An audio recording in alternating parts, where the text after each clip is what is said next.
Hello everybody. So today I'm here to talk to you about some special thing about Living Planet. The special surprise I've been mentioning like 2 or 3 times here and there in the comments or in the updates in the Kickstarter thing.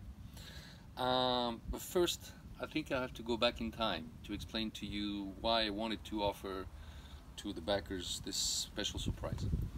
Everything started when I was, I think, a teenager. I was playing a lot of role-playing games and board games and miniature games, I mean almost everything, but I was deeply into role-playing games, and I was always the master, the dungeon master, so I was always designing the scenarios. I only have like 1 or 2 scenarios that I played directly from a book. I would say all the other ones, the first ones I took from a book, all the other ones I created myself. And in the board games, I always felt like there could be a way to play the board games and a special protocol that you would follow in the board games so that each game would be totally different and would generate scenarios for you, so you don't have to generate and create those scenarios. When I was like around 18 or 19, I met Space Hulk, and I got really deep in Space Hulk, and I love this game. And in the expansion called, I don't remember the name, there was Genius Stealer and there was Deathwing. In the expansion called Deathwing, there was a gaming mode where it was supposed, the game was supposed to create scenarios for you. And we played this, I think not even totally one game. We stopped in the middle of the game because it was totally random. I was dreaming of this thing. I was like, oh, that's so cool, that's so excellent, I want to play that. And then we played, and we didn't even go to the end of it because it was totally random and it was not interesting at all. Don't get me wrong here, Space Hulk is an excellent game. Just this part, this thing that they tried to do was not functioning. But for me it was like a dream thing to reach. So I guess you kind of see where I want to go to. My obsession, I would say, in game design through all the years was when I had a game with sufficient material and components and storytelling elements, I would say, was to try to design a scenario generating system, something that I called SAGS, Scenario Auto Generating System. That's how I call this thing, and it works also in French, Système Autogénérateur de Scénario, so that was a cool abbreviation, shortage, whatever, I don't know how you call that in English. So anyway, I did my first SAGS, auto-generating system for scenarios, for Earth Reborn, and I think me, I really liked it. I really had lots of fun, and that was the first thing in Earth Reborn, the first objective.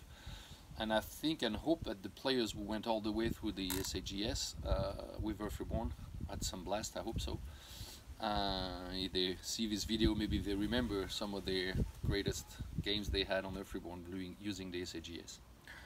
My second attempt to that is on a game that's called War of Time. Nobody saw it really. I didn't put it online, or only my local playtesters and friends know it. And in this one, I did also an SAGS, even simpler than the one that I had for Earth Reborn, and with even more possibilities. So what happened is that when there was the campaign of Living Planet, on Kickstarter campaign, you guys, the backers, they unlocked so many stretch goals, so many expansions and all that I had on papers as notes, as some were designed, some were not totally, etc. But I started to feel like they have unlocked so many things, so many components, that I have a lot of material to do some storytelling, really even more deeper than what the base game does by itself. So I started to think again, like, hey, this game now has so many things that you could do an SAGS for this game. I'm sure you can do. The problem was that this was not part of any stretch goals, anything that you guys unlocked. So I couldn't have too much equipment, too much material to do this SAGS, because it was me asking the publisher, hey, can we do that for them? If I can successfully create one SAGS, I would love to offer that to them. And so I limited myself in the components, try to do an SAGS, that was my constraint, to do an SAGS that was not using tons of new elements. So this is the big surprise, is that you have for Living Planet, we're going to offer you what I call the SAGS. And honestly, for me, I feel like only playing this one now. The expansions by themselves, they're great and all, but the SAGS is so surprising every time, giving you different starting conditions, different composition of the planet and all that. But I'm going to show you. So it's not a Nescau thing like you see here, and this is the back. So the SAGS is made of 4 charts chart number 1 with a lot of icons, charts number 2 with the composition of the planet, charts number 3, and charts number 4 with all the Easter eggs that Ismail has drawn on the hexagons. So basically what happens that you're going to lay out at the beginning of the game, before even setting everything, you're going to lay out the 4 boards, and the first player, the leader, is going to roll the dice, things that we never do in the game, as a matter of fact. The metal dice you're going to get in the game, we never roll them. We always fix the value of the dice with cards and place them on the leaderboard and make them go down, but we never roll them. So here they suggest, that was the fun thing, is that for once you're going to roll the dice. So the first player rolls the 4 dice and uses whichever ones you want to put them on the coordinate, like green here and the red 6 here, and trigger an effect, and you're going to have 3 tokens for each. Well, here are 2 cubes, but you're going to have real tokens made for the SAGS. And if the first player decides to trigger this, he's going to put a token here on this square. And then he gives the dice to another player. Where's my second and 4th dice? The second player is going to roll the dice and fix another one, like the one green here. So of course he's going to look at kind of like not all the possibilities, but some of the possibilities he has. And if he really wants to trigger something in the scenario, he has the way to trigger it. So for example, here is going to put 1 green with a 5 red, and up triggers that the game is going to end in 8 turns. So globally, each player is going to do that until the 12 tokens are placed, and this will give us all the conditions, all the special elements of this scenario. All the icons, everything you see here is my prototype. It's not done yet. We still have some graphic artists that are going to work on the icons and all that.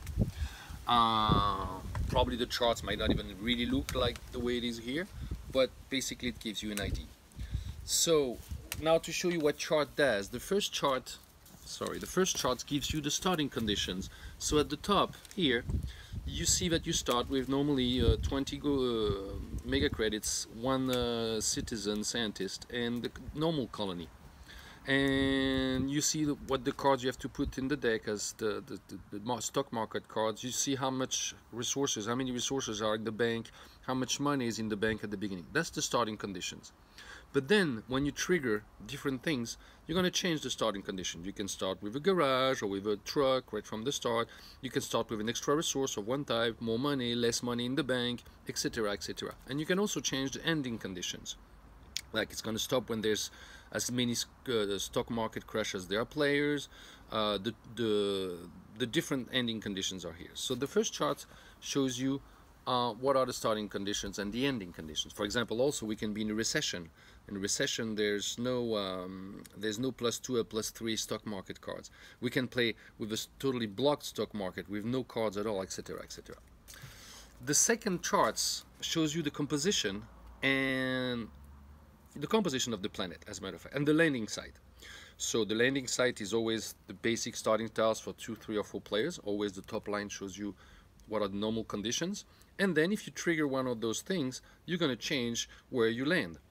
What I have to tell you is that when you have an electric rectangular arc like that around a group of symbols or icons, that means that when somebody puts a cube in there, nobody else can put a cube in there. In all this area, there can only be 1 cube. Then we have the charts number 3. Charts number 3 give you all the special physical laws, rules, and the relations between the different corporations.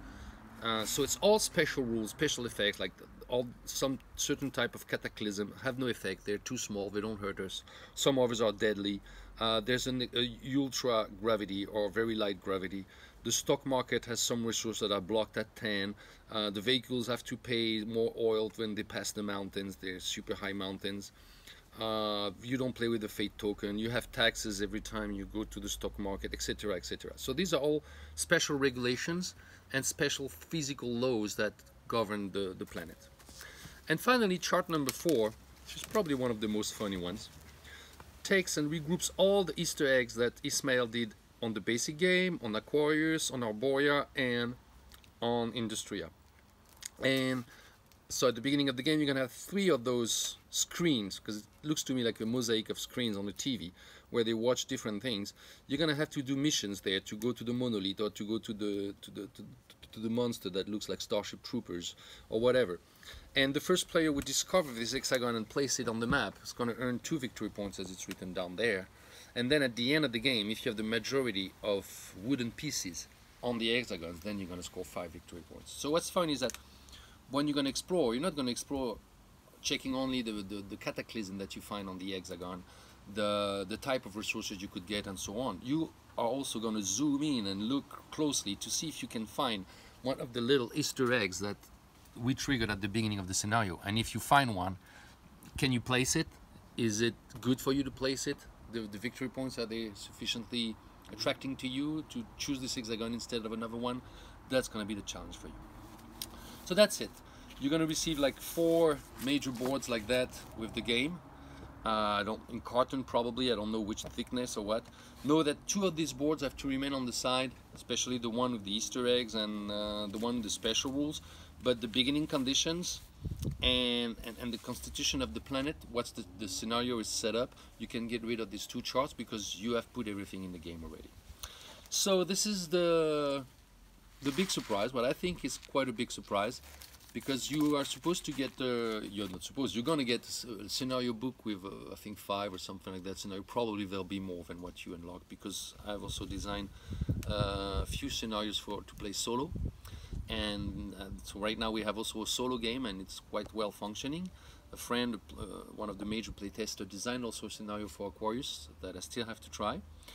And so you're probably gonna have quite a few scenarios, but the cherry on the pie, as we say in France, I think you have the same saying in English, will be that the last scenario is this scenario auto-generating system that will generate an infinity of scenarios. I think I calculated how many combinations there were at different planets, and it was 10 power 67 or something like that. My calculator almost couldn't print the number on the screen. I don't think you say print, but display the number of the screen on the screen. Sorry. So that's it. I hope this news is a good news for you, and I hope you will enjoy when you will get that at the end. So far we have lots of fun playing the scenario auto-generating system for Living Planet. That was the final surprise I kept for you guys, and you won't have to pay anything for it. It's offered for all the backers at least. Bye bye.